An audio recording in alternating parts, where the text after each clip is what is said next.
Assalamualaikum warahmatullahi wabarakatuh. Hai teman-teman semuanya. Perkenalkan, nama saya Safitri dengan nomor induk mahasiswa 61608062232 dari Prodi Sarjana Kebidanan dan Pendidikan Profesi Bidan di Institut Kesehatan Mitra Bunda. Di sini saya akan menjelaskan 24 standar pelayanan kebidanan. Sebelum saya menjelaskan 24 standar pelayanan kebidanan, kalian harus tahu apa pengertian dari standar itu. Jadi standar itu adalah ukuran atau parameter yang digunakan sebagai dasar untuk menilai tingkat kualitas yang telah disepakati dan mampu dicapai dengan ukuran yang telah ditetapkan. Jadi standar itu sebagai patokan dalam pelayanan kebidanan. Nah, jadi, standar pelayanan kebidanan itu merupakan pedoman yang diikuti oleh bidan dalam melakukan pelayanan kebidanan. Di standar pelayanan kebidanan itu ada 24 standar yang dikelompokkan menjadi 5 bagian besar. Nah, ada standar pelayanan umum itu ada 2 standar, standar pelayanan antenatal itu ada 6 standar, standar pelayanan persalinan itu ada 4 standar, standar pelayanan nifas itu ada 3 standar, dan standar penanganan kegawat daruratan obstetri neonatal itu ada 9 standar. Saya akan menjelaskan 24 standar pelayanan kebidanan. Di sini ada standar pelayanan umum. Nah, standar pertama itu persiapan untuk kehidupan keluarga sehat. Nah, jadi bidan di sini itu memberikan penyuluhan dan nasihat kepada perorangan, keluarga, dan masyarakat yang berkaitan dengan kayak kehamilan, terus termasuk penyuluhan kesehatan umum seperti kayak gizi, KB, terus kesiapan dalam menghadapi kehamilan dan menjadi calon orang tua. Terus ada juga persalinan dan nifas. Jadi tujuan adanya standar pertama ini tuh yaitu memberikan penyuluhan kesehatan yang tepat untuk mempersiapkan kehamilan yang sehat dan terencana serta menjadi orang yang bertanggung jawab. Jadi hasil yang diharapkan dari standar pertama ini tuh masyarakat dan perorangan itu dapat ikut serta gitu dalam upaya mencapai kehamilan yang sehat, terus ibu yang sehat, keluarga dan masyarakat yang banyak mengetahui pengetahuan tentang fungsi alat-alat reproduksi, bahayanya usia kehamilan muda, terus tanda-tanda bahaya kehamilan gitu yang harus diketahui oleh masyarakat dan ibu hamil ini.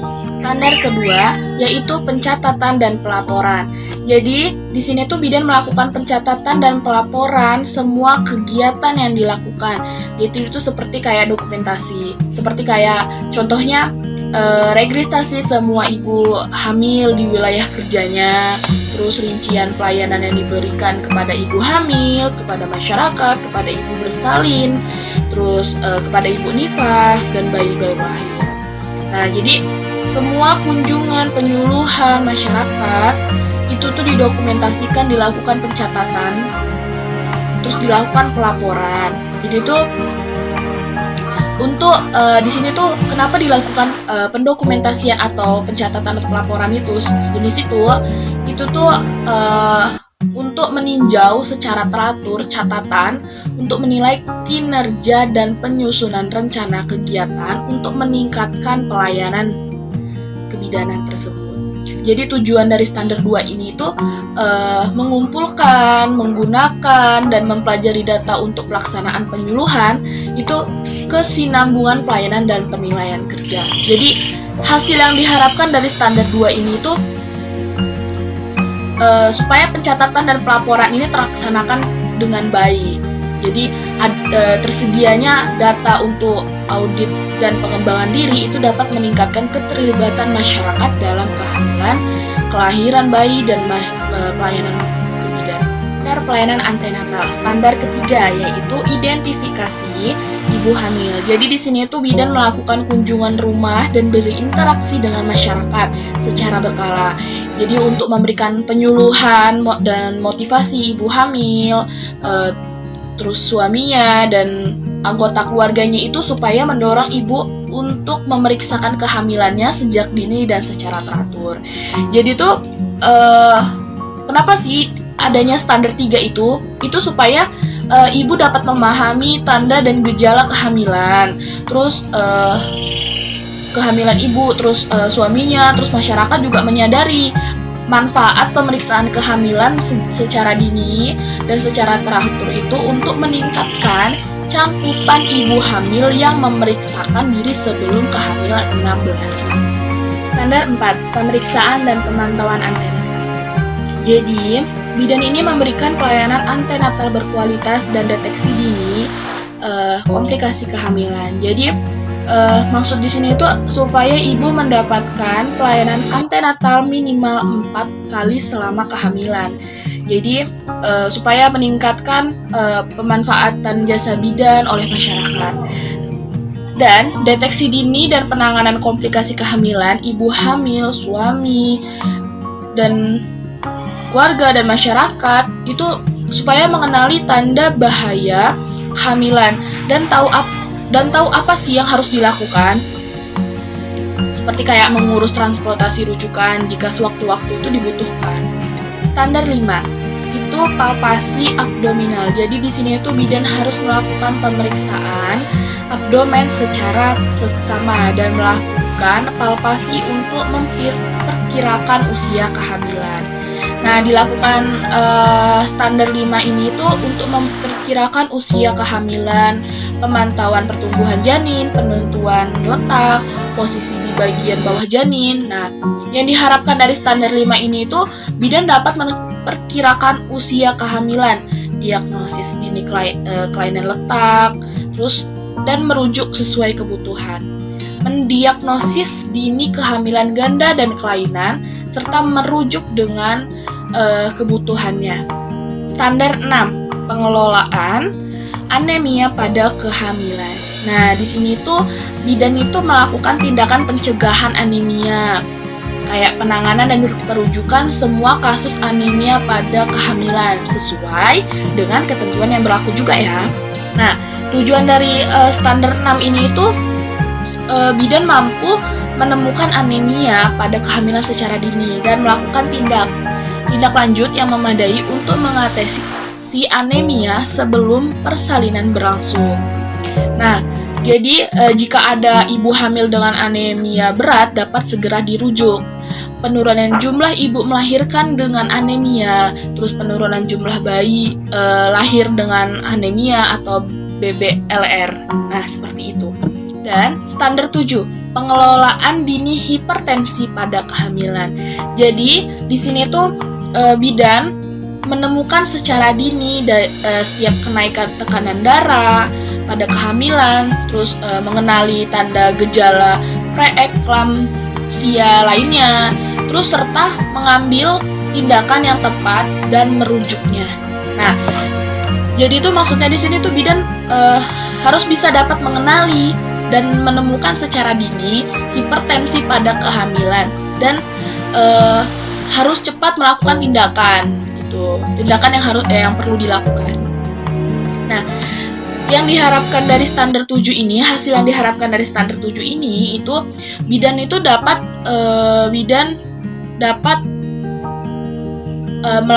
melakukan perawatan yang memadai dan tepat waktu kepada ibu hamil dengan tanda preeklamsia untuk supaya penurunan angka kesakitan dan kematian akibat eklamsia.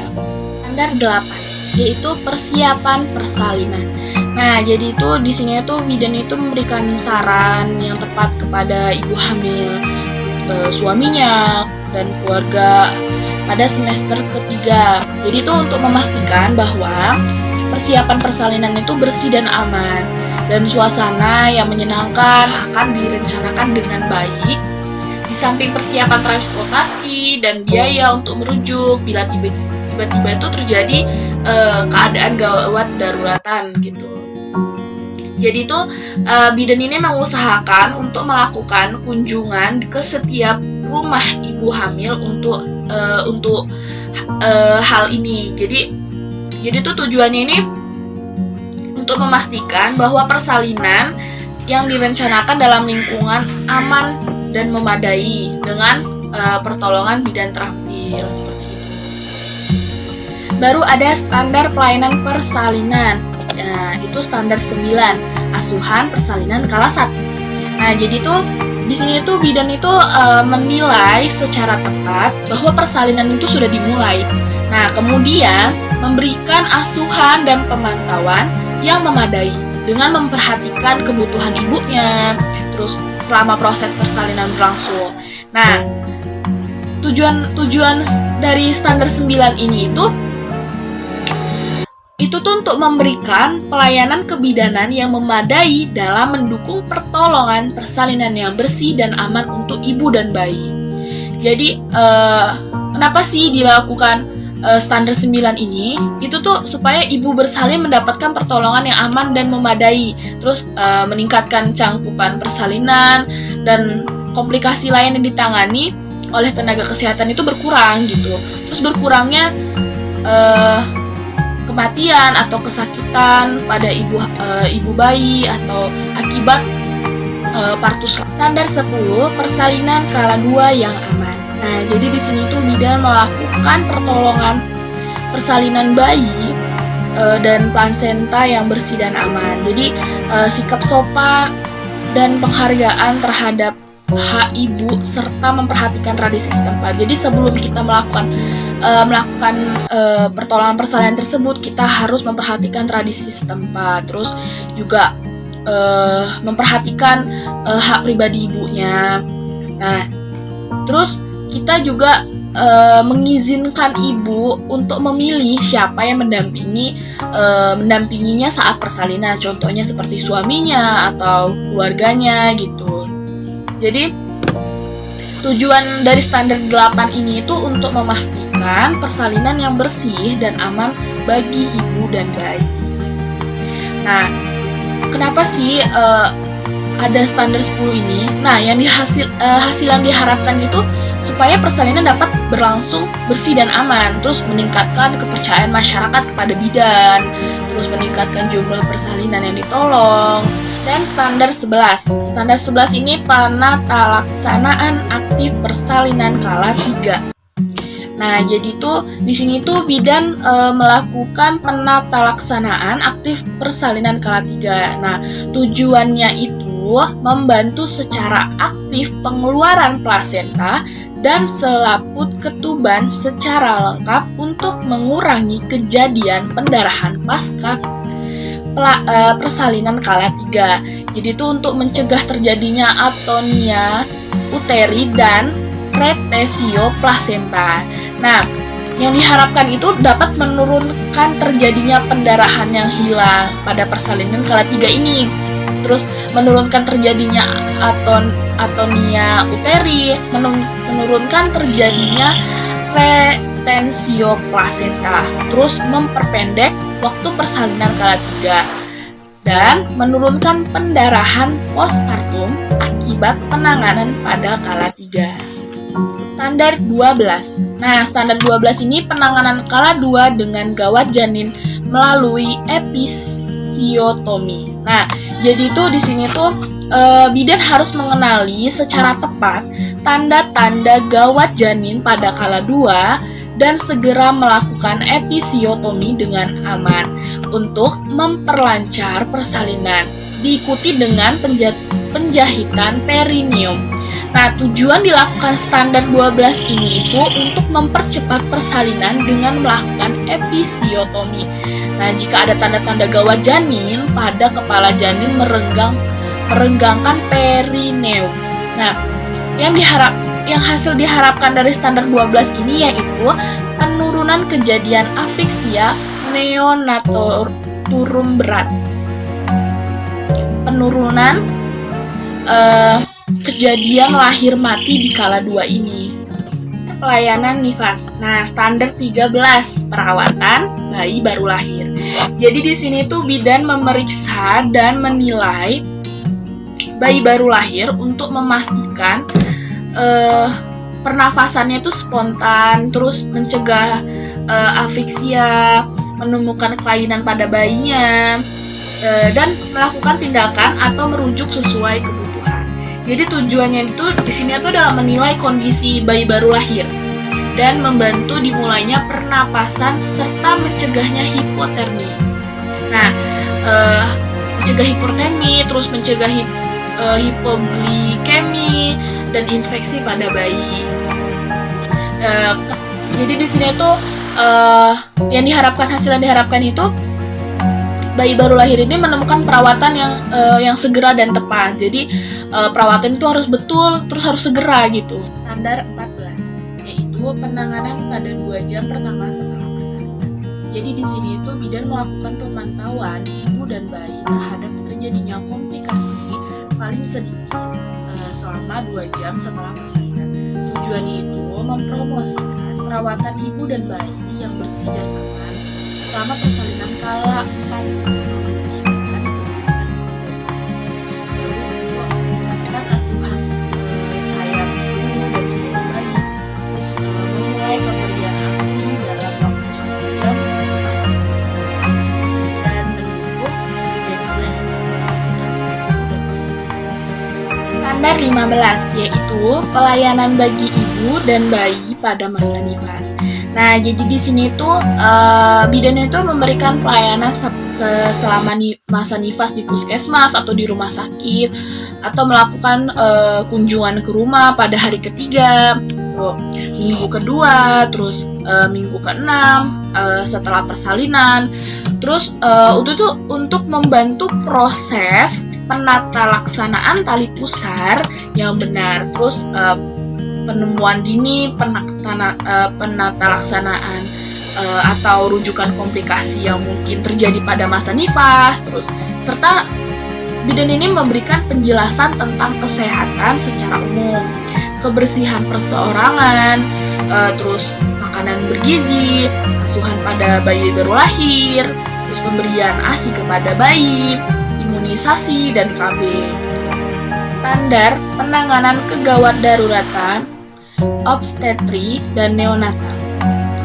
Standar 16 penanganan perdarahan dalam kehamilan pada trimester 3. Jadi di sini itu bidan itu mengenali tanda dan gejala perdarahan pada kehamilan serta melakukan pertolongan pertama dan merujuknya gitu. Jadi